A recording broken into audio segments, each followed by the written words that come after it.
केंद्रीय वित्त मंत्री निर्मला सीतारमण ने रविवार को वर्ष 2026-27 का बजट पेश किया, जिसका कुल आकार 53 लाख करोड़ रुपए से अधिक है।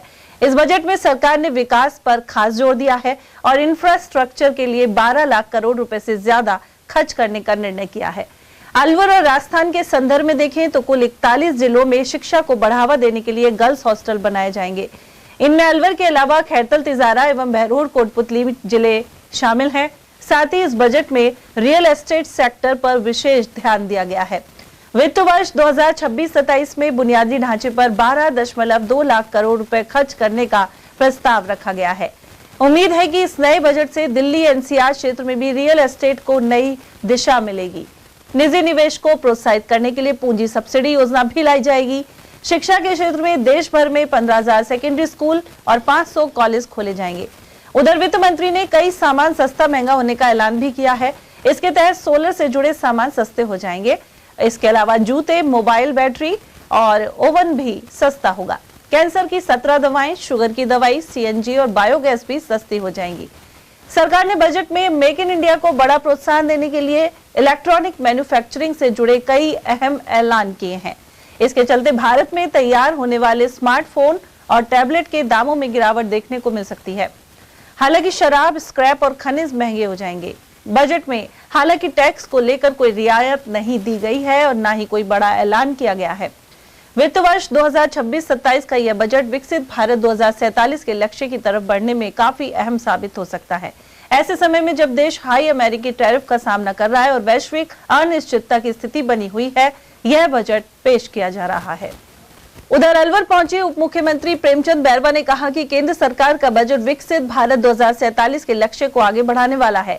यह बजट समाज के हर वर्ग और हर संप्रदाय को ध्यान में रखकर बनाया गया है, ताकि जो लोग अब तक विकास की मुख्य धारा से पीछे रह गए थे, उन्हें आगे लाया जा सके। मीडिया कर्मियों से बातचीत में उन्होंने कहा कि यह बजट महिलाओं, युवाओं और किसानों को सशक्त बनाने वाला है। उप मुख्यमंत्री ने कहा कि जब से प्रधानमंत्री नरेंद्र मोदी ने देश की बागडोर संभाली है, भारत आर्थिक क्षेत्र में चौथे स्थान पर पहुंच चुका है। उन्होंने बताया कि बजट में हर जिला मुख्यालय पर ट्रॉमा सेंटर और गर्ल्स हॉस्टल बनाने की घोषणा सराहनीय है। देखिए, ऐसे हिंदुस्तान में जब से हमारे यशस्वी प्रधानमंत्री नरेंद्र मोदी जी ने इस देश की बागडोर संभाली थी, उसके बाद में उन्होंने जो हमारा देश आर्थिक दृष्टि से 11वें नंबर पे था, आज वो चौथे पायदान पे और तीसरे में आने की तैयारी में है। एक विजन और एक सोच लेकर विकसित भारत 2047 का विजन रखते हुए आज जो बजट आया है, निश्चित रूप से उसे विकसित भारत 2047 को आगे बढ़ाने वाला बजट है, जिसमें हर क्षेत्र और हर वर्ग को ध्यान में रखते हुए हर समाज और हर संप्रदाय को आगे बढ़ाने के लिए, जो हमारी समाज में जो पीछे की पंक्ति में रह गया, उसको आगे समाज की मुख्य धारा में लाने के लिए हमारी महिलाएं, हमारे युवा, हमारे किसान और गरीब को आगे बढ़ाने वाला बजट है।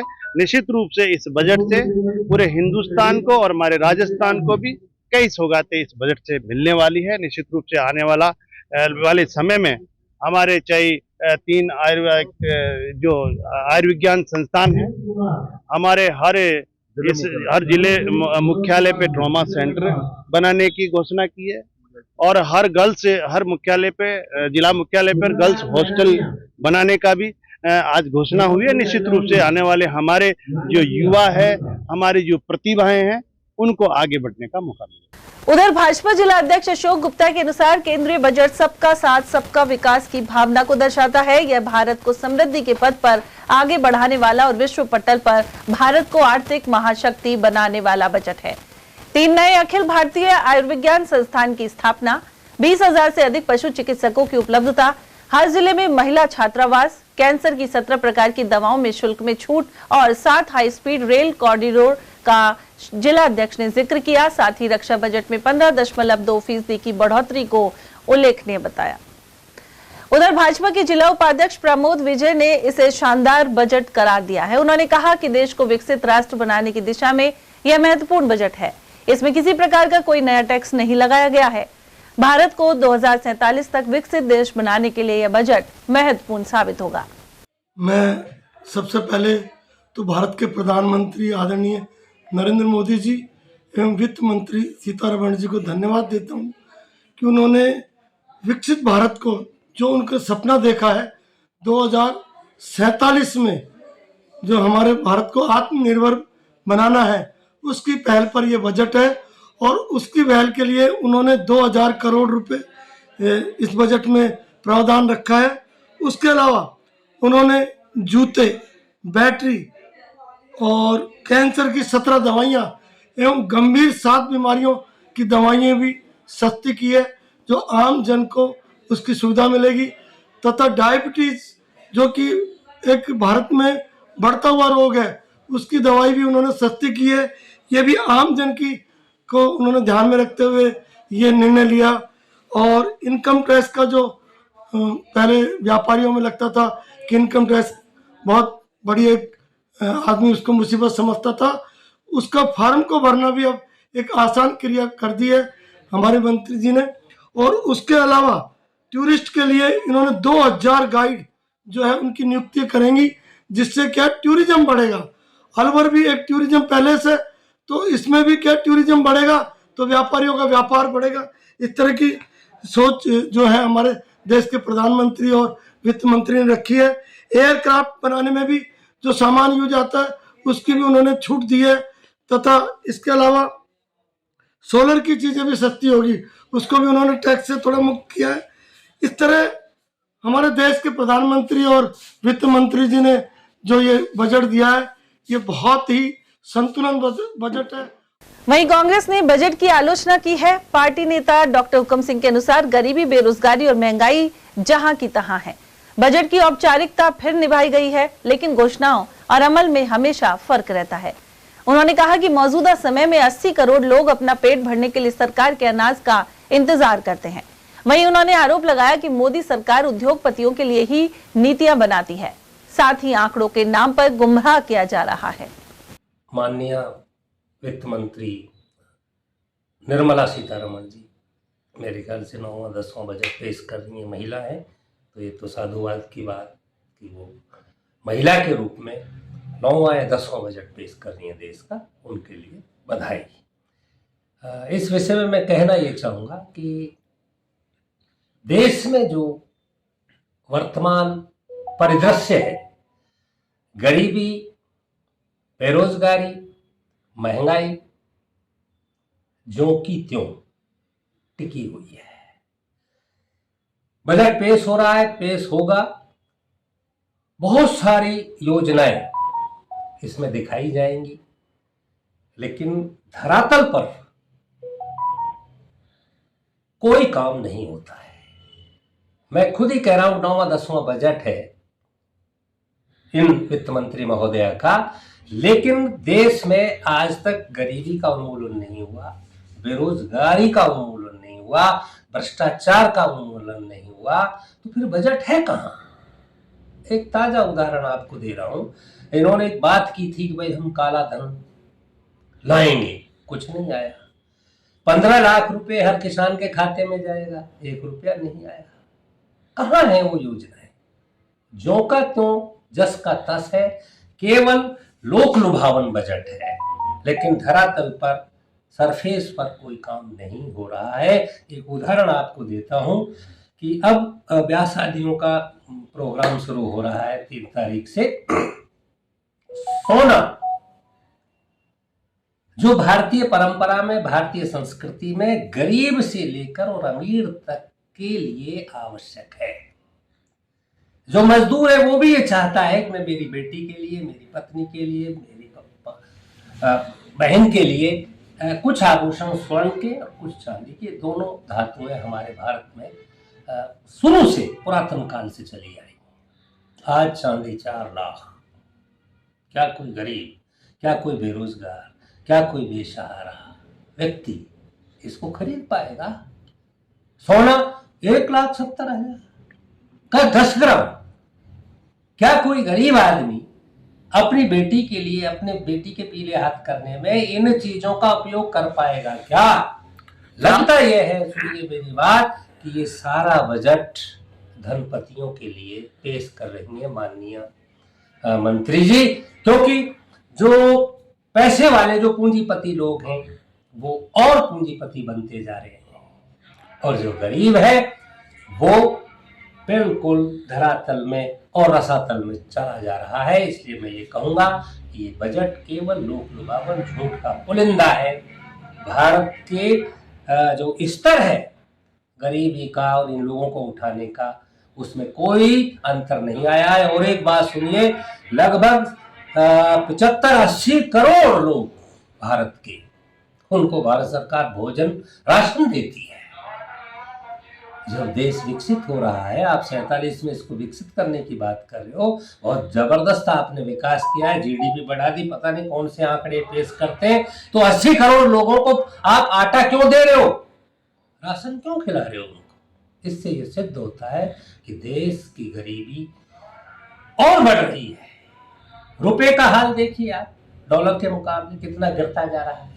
तो ये कहने से कुछ नहीं होता पुष्पेंद्र जी, देश ज्यों का त्यों है, बल्कि रसातल में जा रहा है। कोई बजट नहीं है, ये सब झूठ का पुलिंदा है। उधर केंद्रीय बजट को लेकर खासी उत्सुकता बनी रही। अकबरपुर उमरैन भाजपा मंडल अध्यक्ष सतीश पटेल ने अपने कार्यालय पर एलईडी द्वारा बजट को दिखाने का इंतजाम किया था। उन्होंने बजट को गरीबों एवं किसानों के लिए हितकारी बताया। इस दौरान मूलचंद डीगवाल, राजकुमार गुर्जर, महामंत्री पप्पू राम शर्मा और नाथूराम शास्त्री आदि मौजूद रहे।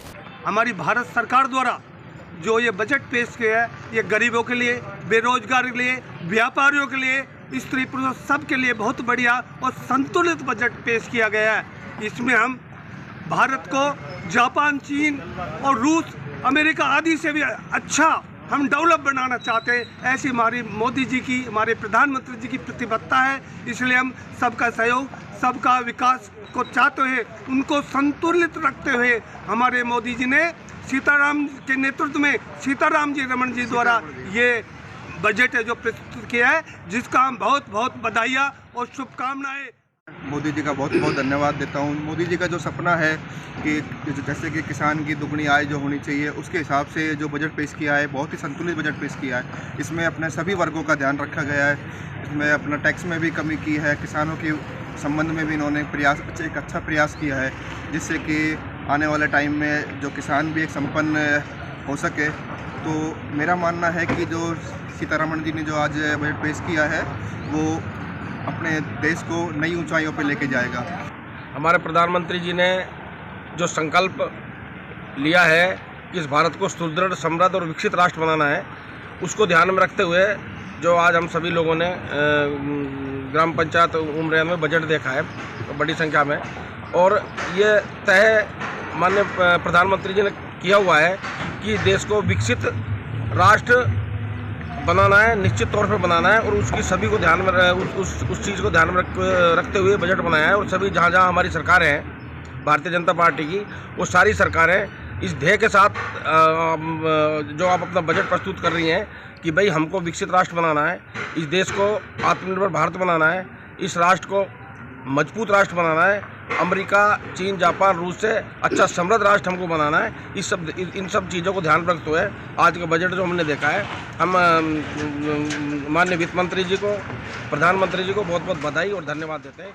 आदरणीय मोदी जी ने बजट में हर व्यक्ति का, हर वर्ग का ध्यान रखा है। जैसे कि शिक्षक के क्षेत्र में अगर कोई नई बिल्डिंग बनाएंगे तो उसको 5% से 2% कर दिया है टैक्स वगैरह, और विदेश में बच्चे पढ़ना चाहेंगे उसको भी 5% से 2% कर दिया है। तो शिक्षा पर भी बहुत जोर है, और हर वर्ग की तरफ ये ध्यान है कि हर वर्ग को फ़ायदा हो और देश विकास करे, उन्नति करे।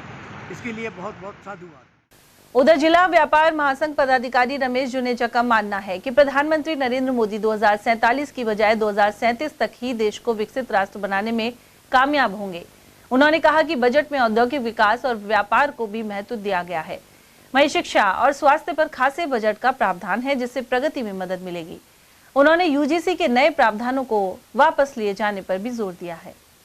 मोदी सरकार का बजट सामने आया है, प्रस्तुत किया गया है केंद्रीय वित्त मंत्री ने।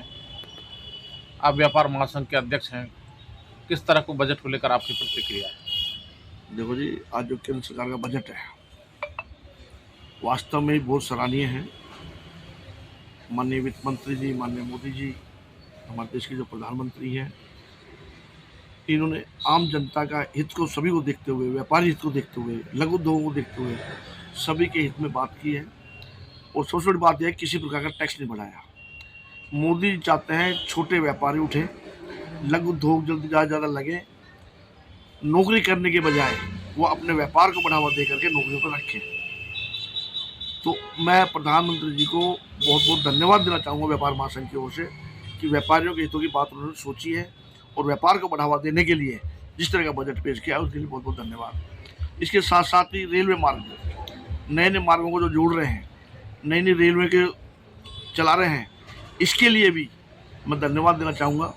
अभी बीच में अलवर के लिए 1-2 ट्रेनें नहीं थी, जिससे कि अलवर का व्यापारी जाने का समय, आने का समय बड़ी परेशानी थी। तो बीच में अभी 1-2 ट्रेन चलाई है, उसका भूपेंद्र जी को ने ज्ञापन दिया था। मैं माननीय भूपेंद्र जी को भी इसके लिए बहुत बहुत धन्यवाद देना चाहूँगा। उसके लिए, क्योंकि व्यापारियों को जो दिल्ली जाते हैं वापसी में समय पर नहीं आ पाते, जो ट्रेन चलाई उसके धन्यवाद। साथ में ये भी कहना चाहूँगा उस ट्रेन को सराय रोला पे वगैरह पे और रोका जाए, जिससे कि व्यापारी जो सदर का काम करता है वहाँ से आकर के वापसी अलवर ट्रेन पकड़ सके।